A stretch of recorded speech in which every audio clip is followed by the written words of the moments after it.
Olá, pessoal. Bom dia, boa tarde, boa noite. Meu nome é Paulo Ferreira, eu sou um dos desenvolvedores aqui na Bluesoft. E hoje eu vou falar para vocês sobre monorepo. E para começar, eu já deixei essa imagem de ilustração que mostra bem o que é um monorepo, né? Na verdade, até o nome já diz bastante, que seria, na verdade, um único repositório. E nós temos várias aplicações dentro desse único repositório. Só que não é simples assim, simplesmente ter várias aplicações dentro de um único repositório, né? Existem ali algumas estratégias vinculadas a isso, estratégias por trás, organização, ferramentas com isso, e eu vou falar um pouquinho para vocês sobre isso. Bom, às vezes pode gerar um pouco de confusão monorripo com monolítico, né? Mas na verdade são coisas bem diferentes. Um projeto monolítico, e reparem que eu falei um projeto, ele realmente é isso. Ele é um único projeto que está dentro de um repositório. Eu posso até ter diferentes tecnologias aqui dentro, eu posso até ter dentro de um único projeto front-end e back-end, mas quando eu vou compilar, quando eu vou gerar aquilo, eu gero tudo junto, eu compilo tudo junto, e eu acabo gerando um único artefato. Então, isso seria um monolítico. Um multi-repositório, um multi-repo, seria realmente eu ter várias aplicações, vários microserviços, cada um em um repositório separado, como muitas pessoas já conhecem. E o monorepo seria eu ter vários projetos, porém em um único repositório. E isso tem alguns lados positivos, alguns lados negativos. Vamos falar um pouquinho sobre eles. Mas antes, para a gente poder entender o que veio resolver o monorepo, imagine o seguinte cenário.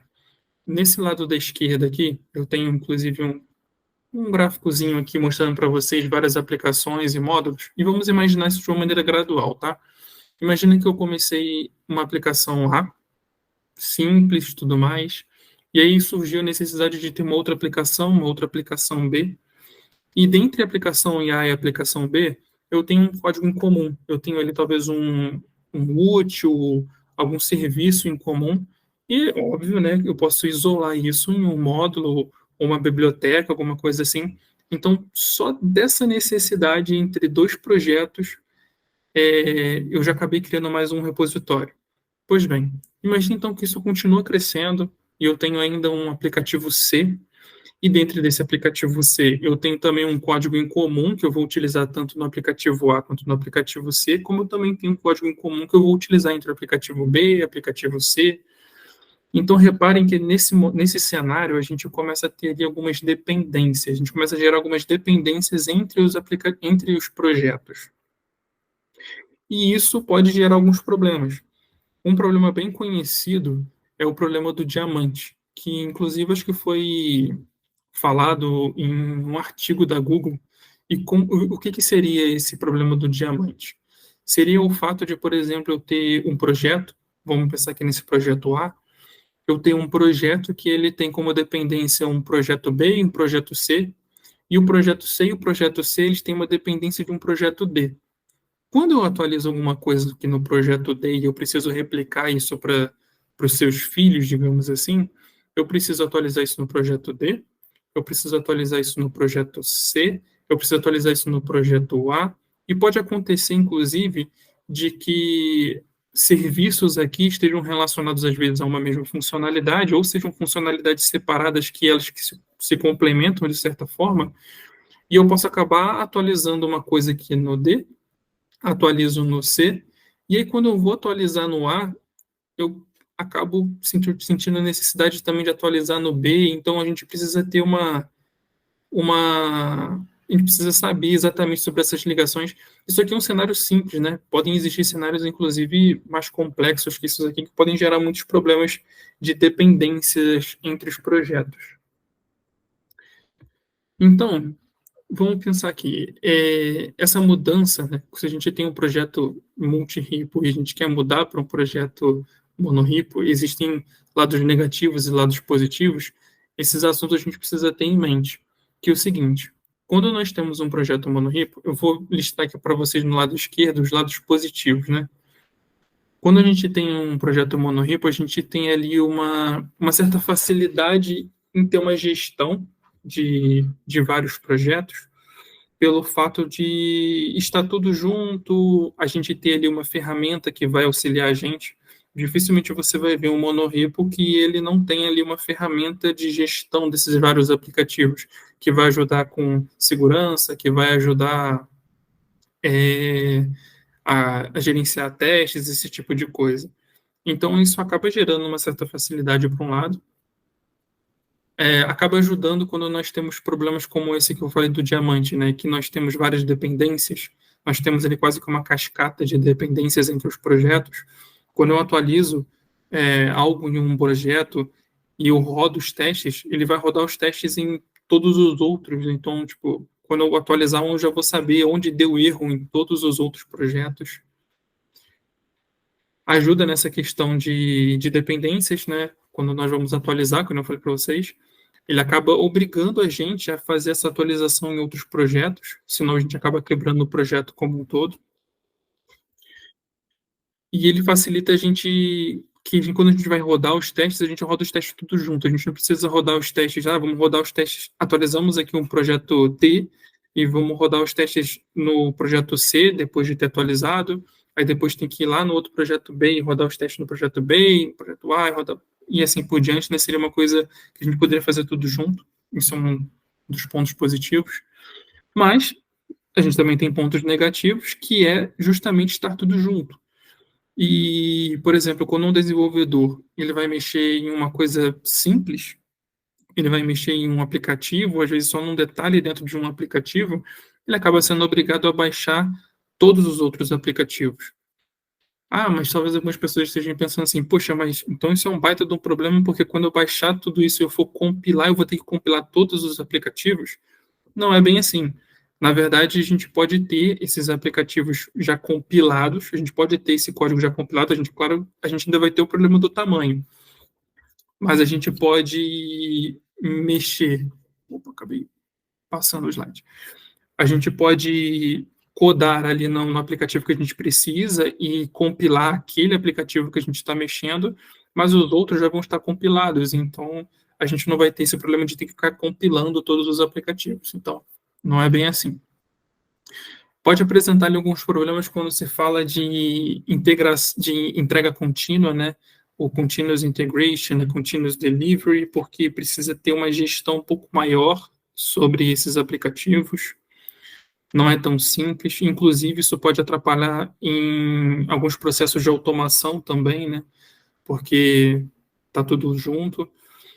Pode dificultar um pouco na organização, precisa ter uma organização muito bem estabelecida, porque se não souber os limites de um aplicativo para outro aplicativo, a gente pode acabar misturando as coisas e no final das contas a gente vai acabar, apesar de ter vários aplicativos, a gente vai acabar misturando e transformando o que seria só um monorepo em um monolítico.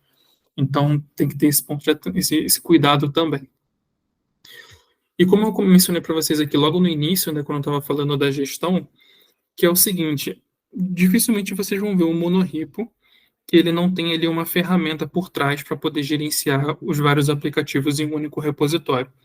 E isso pode acabar gerando uma dependência com essa ferramenta, né? Essas ferramentas, elas têm não só diferentes formas de trabalhar, mas como elas têm suas particularidades. Pode ser que, por exemplo, alguma ferramenta passe a cobrar para gerenciar a segurança. Então, assim, aí você acaba, poxa, mas meu projeto já está todo montado aqui nessa ferramenta, usando essa ferramenta, mudar para outra ferramenta, eu provavelmente precisaria mudar a organização aqui dos aplicativos, precisaria me preocupar com outras coisas, poxa, eu vou ser obrigado a pagar um serviço. Então, isso pode acabar gerando essas dependências com essas ferramentas, né? Um outro ponto é a questão da segurança, né, que é muito questionado, mas eu não vejo isso muito como um lado negativo, porque hoje como que funciona? Hoje os acessos eles são limitados por repositório, e a gente pode pensar que repositórios são praticamente pastas, né? Não é exatamente isso, mas uma mesma segurança que nós temos com repositórios, nós também poderíamos ter com pastas dentro de um único repositório. Essas ferramentas de gestão, elas ajudam a gente com isso. Então a gente consegue criar ali algumas limitações de pastas dentro dentro do nosso repositório e acabar limitando ali o que seriam essas pastas, né, cada pasta sendo um aplicativo diferente. Bom, pois bem, essas são três ferramentas das mais conhecidas quando se fala de gerenciamento de monorepositórios. No lado esquerdo aqui, nós temos o Lerna, que é considerado o mais simples, o mais leve, muito bom para quem está começando, quem quer aprender ou tem algum projeto pequeno. Nós temos o NX, que eu acho que é não só um dos mais, mas acho que também seja talvez o mais conhecido, porque ele é muito completo. Temos também o Turbo Repo, também uma ferramenta muito completa, mas aqui tem uma leve diferença entre eles, né? Como eu cheguei a mencionar anteriormente, essas ferramentas elas têm filosofias diferentes, elas têm uma maneira diferente de como tratar essas aplicações dentro de um monorepositório. O NX ele já enxerga cada aplicação como sendo realmente aplicações independentes, apesar de todos eles estarem no mesmo repositório. Então, ele é mais voltado dessa forma. Já o Turbo Repo, ele já considera que são módulos, esses módulos dependem uns dos outros, então ele tem algumas tratativas que unificam mais essas aplicações. Então, é uma diferença de filosofia aqui entre eles, mas eu acho que ambos são bem completos. E aqui, como eu falei para vocês, eu ia mostrar um exemplo, né? Vamos abrir aqui, então, um exemplo que a própria Alura disponibilizou para a gente. Bom, vou aumentar um pouquinho a letra aqui. E vamos ver o seguinte: isso daqui, por exemplo, é um exemplo de monorepo. E aqui dentro eu tenho um README. É como se fosse, parece até que é um projeto único aqui, né? Mas não é. Aqui dentro dessa pastinha de apps, eu tenho aqui, por exemplo, eu tenho aqui um projeto API aqui, que é o que seria o back-end, né? Ele não tem nada, ele é só tem um package JSON aqui dentro dele, mas isso daqui é um projeto único, né? Isso aqui seria um repositório no multi-repo. E aqui eu tenho separado um projeto de front-end com seu próprio package JSON. E eu tenho também, como eu falei para vocês, né? A gente consegue unificar testes de unidade e a gente consegue também unificar dependências. Então eu tenho as minhas dependências aqui como se fossem para todos os outros aplicativos poderiam utilizar. Quando eu preciso atualizar uma dependência para resolver o problema de um aplicativo, eu acabo sendo obrigado a atualizar isso nos outros também. Então, isso também é uma das dificuldades, né? Então, precisa ter muita atenção, porque quando a gente vai atualizar uma coisa, para resolver a gente precisaria atualizar para todos os outros, e isso pode ser positivo em alguns lados, mas pode ser negativo em outros, depende da situação. Bom, voltando aqui à apresentação.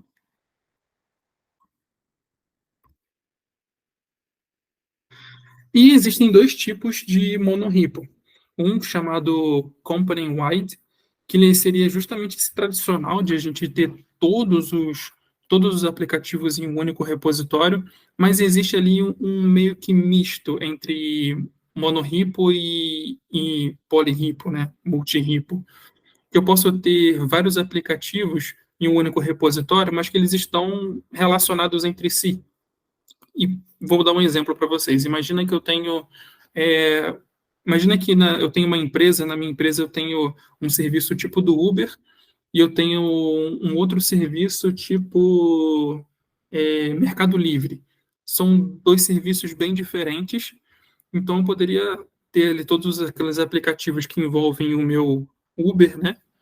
Em um monorepo e todos os aplicativos que envolvem o meu Mercado Livre em um outro. Isso aqui é só uma suposição, tá, pessoal?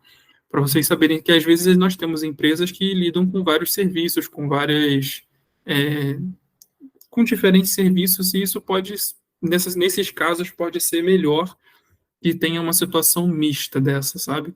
Vários aplicativos em um único repositório, mas mesmo assim a gente ainda tem repositórios para situações bem diferentes que a gente sabe que eles não vão se relacionar. Agora, a partir do momento que eu preciso relacionar esses dois aqui, provavelmente eu já vou estar a caminho desse company-wide. Inclusive, esse company-wide aqui eu acho que é o mais adotado por empresas grandes. Aqui são algumas das empresas que utilizam o monorepo, né? Para a gente ver que não é uma coisa assim. Apesar de ser uma coisa mais ou menos nova, eu acho, né? Se não me engano, acho que os primeiros artigos e tal começaram a surgir por volta de 2019. Se teve algum muito antigo, peço perdão, eu realmente não conheço. Mas algumas empresas já adotaram, algumas empresas grandes já adotaram o monorepo. Facebook, Google, eu acho que é um grande divulgador disso. Netflix, Uber, Twitter. Inclusive aquele artigo que eu falei para você, aquele artigo que falava sobre um problema de você ter várias dependências relacionadas, que é o tal lá do problema do diamante. Veio da Google, veio de um artigo da Google. Bom, e é isso, pessoal, que eu trouxe para vocês. Muito obrigado se você assistiu até aqui, muito obrigado pela atenção, espero que tenha contribuído para o conhecimento e até mais.